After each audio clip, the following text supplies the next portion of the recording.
Okay, geometry, we're going to go ahead and get rolling into section 10.7 here. Now, if you recall, the last section that we did was 10.4, which dealt with areas and perimeters of similar polygons. We're going to skip 10.5. Mr. Murphy and I talked about that and decided that that was a section on regular polygons where you had to use trig for weird things like pentagons, octagons, stuff like that. And we decided we could probably do without that section this year.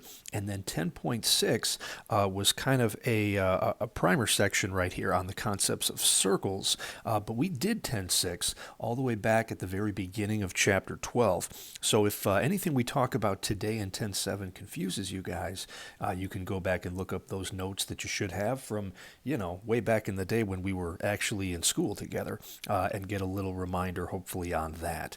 Okay, so 10.7 continues what we've been discussing here lately in terms of area here, but now we're going to start talking about areas of circles and sectors.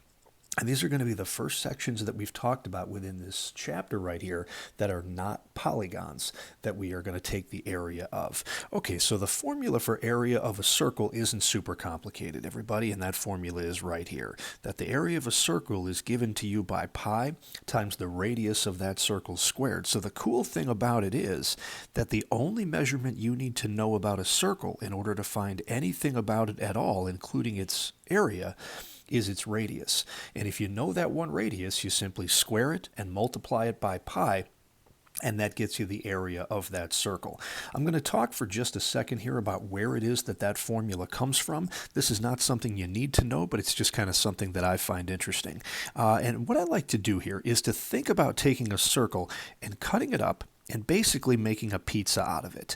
And really, for the purposes of our exercise right here, I'm going to go with 8 slices on that pizza.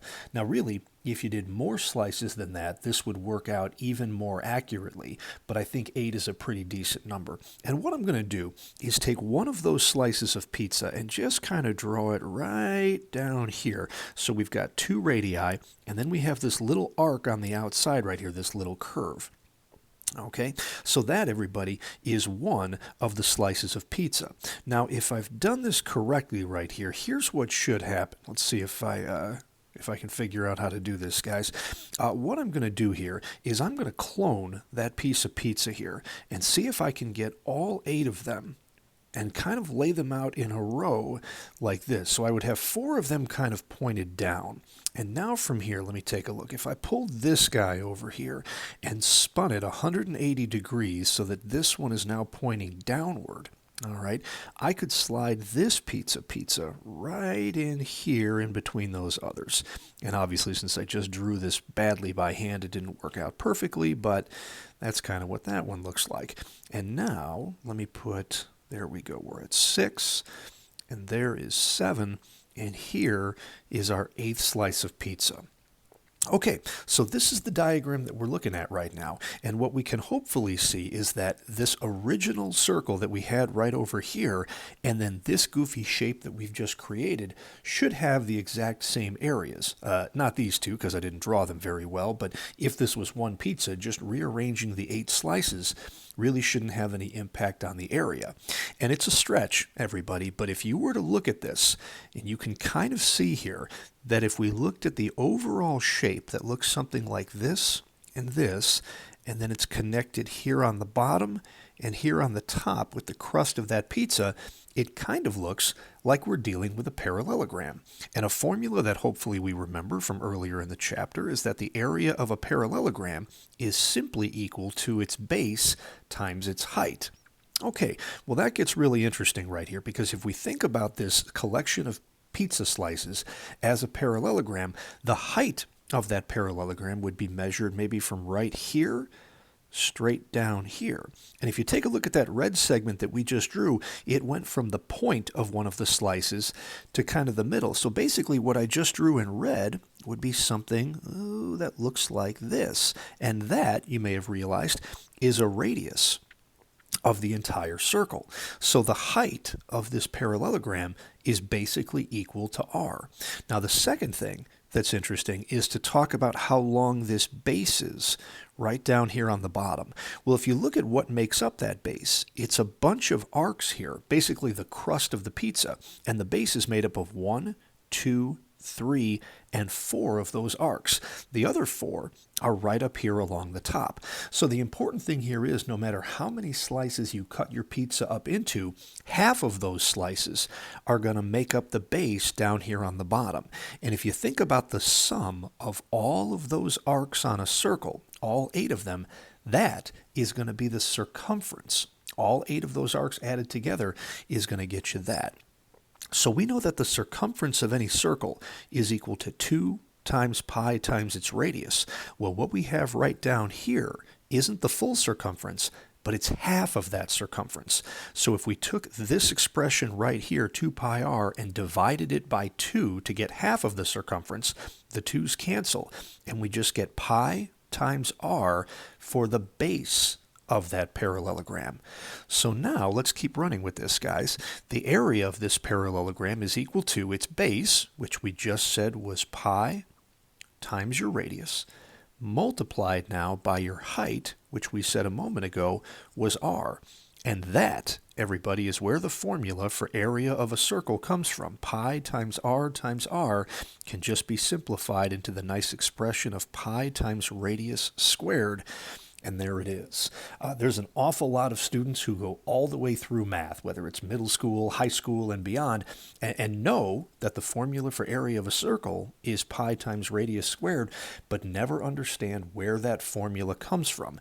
Well, it comes from the idea that a circle can be cut up like slices of pizza and rearranged to basically look like a parallelogram. All right, and that's where that formula comes from. Now, lucky for us, knowing where that formula comes from really isn't necessary in order to be able to use it effectively. So let's just take a look at one quick example here and then I think move on. We have a circle right here. We're going to be asked to find the area of that circle. So the step 1, always write out your formula, pi times radius squared. And step 2, fill in what you know.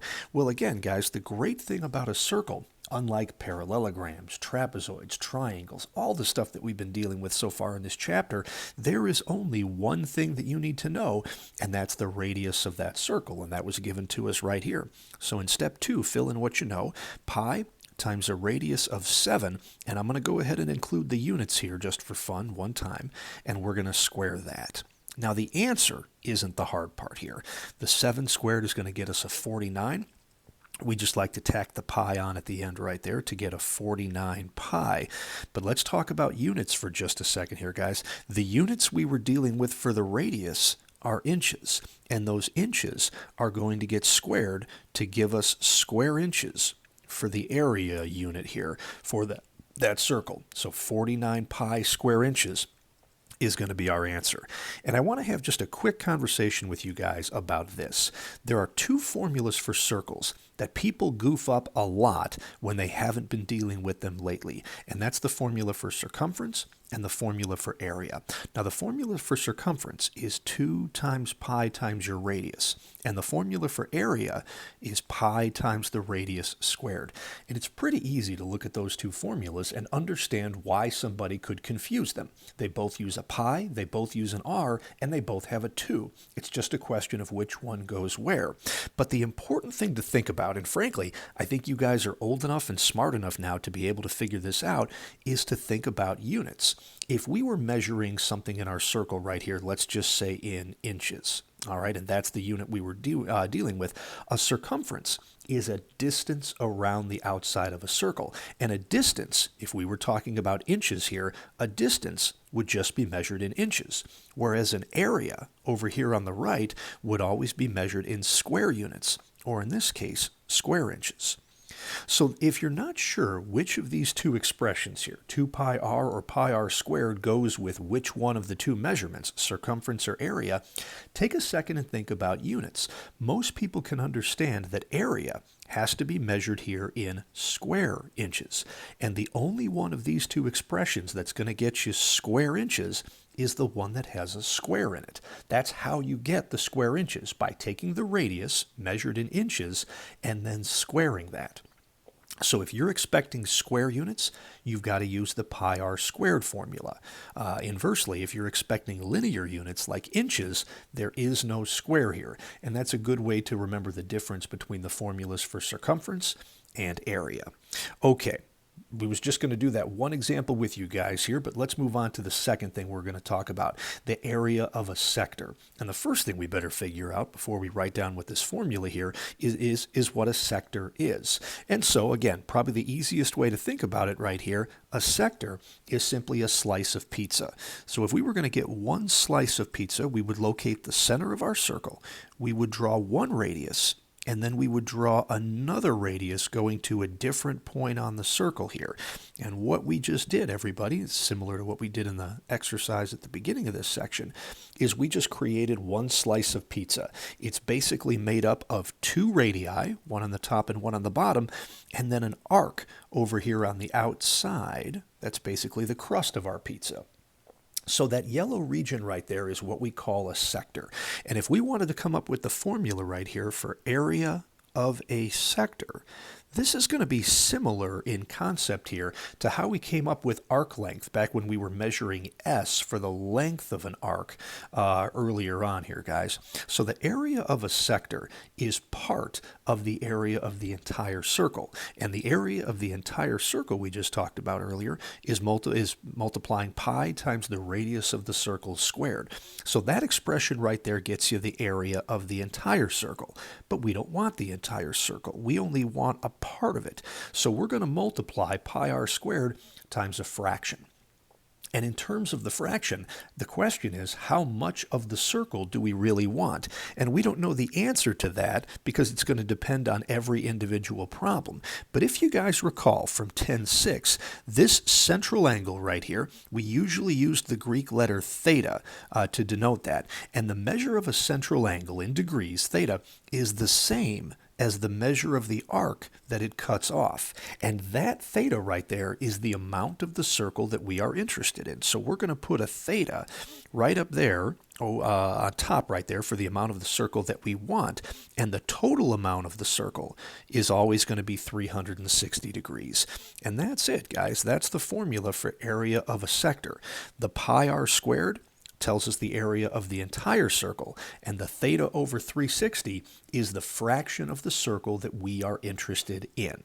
And the only tricky thing to remember right here is that the measure of this central angle is equal to the measure of the arc that it intercepts. So let's look at one quick example here and let's get out of Dodge. Okay, so we have ourselves a circle here in blue with a radius of 9 centimeters, and they have given us here, there we go. They've given us a central angle here with a measure of 120 degrees. So here we go. Formula for area of a sector is going to equal, we said theta over 360 multiplied by pi times the radius squared. So now there's actually two variables we need. We need to know the value of theta and we need to know the value of r. But luckily I think both of those things were given to us. So the area of a sector is, all right, theta is the degree measure of the arc that cuts off that sector we're looking at. That's going to be 120 in this problem. And we're going to divide all that by the total of 360. We're going to multiply that by pi times a radius here of 9 centimeters. And we're going to square that 9. Okay, and at this spot, guys, I would expect most of you guys to go to your calculators right here. But because I chose some nice numbers here, you actually don't need to. The first thing you would worry about is the 9 squared, which is going to get you an 81. Now, if you had a sense for the fractions right here, that 120 over 360 is going to simplify to 1/3. That's how much of this circle right here is shaded. The 81 that we got right here then, we only want 1/3 of that 81. So because I chose a number right here that was a multiple of 3, this is going to work out nicely. 1/3 of that 81 is going to get you a 27. And the pi we haven't talked about yet, that just tags along for the ride. So it's going to be 27 pi. And again, let's think about units right here, guys. We had centimeters, and those centimeters are getting squared. So we end up with square centimeters for our units. Okay, it's not a real tough section, guys. There's really just those two formulas to work on right there. And the second one is really just a variation on the first. So let's give 10.7 homework a try and let's see how we do on it.